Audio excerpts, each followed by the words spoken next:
রাধে রাধে। আমাদের এখানে এতদিন ধরে চলছিল পঞ্চায়েত ইলেকশনের বেশ তোড়জোড়। আজ ছিল ভোট দেওয়ার পালা, তাই সকালে উঠে অল্প মর্নিং ওয়াক করে ফ্রেশ হয়ে চলে গেলাম ভোট দিতে। ভেবেছিলাম তাড়াতাড়ি গেলে আর লাইনে দাঁড়াতে হবে না, কিন্তু গিয়ে দেখি ঠিক তার উল্টো। তারপর আর কি, অনেকক্ষণ লাইনে দাঁড়িয়ে অবশেষে ভোট দিয়ে বাড়ি ফিরলাম। সেদিন রাতে খুব ঝড় বৃষ্টি তুফান হয়েছিল।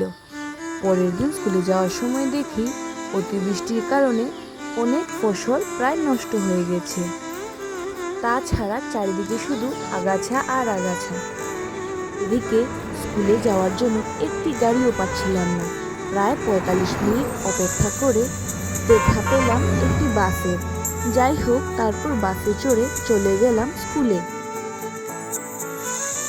বাপরে, আমার মতো দেখি ওয়েদারেরও মুড সুইংস হতে থাকে। সেই সকালবেলা ছিল কি মেঘলা গোর, কি দমকা হাওয়া, আর এখন দেখুন দুপুরবেলা কি রোদ আর রোদ। এই গরমে আইসক্রিম না হলে কি চলে? আমি আইসক্রিম খাই, ততক্ষণে আপনারা ভিডিওটি দেখুন। সাবস্ক্রাইব শেয়ার করতেও ভুলবেন না কিন্তু। Thank you.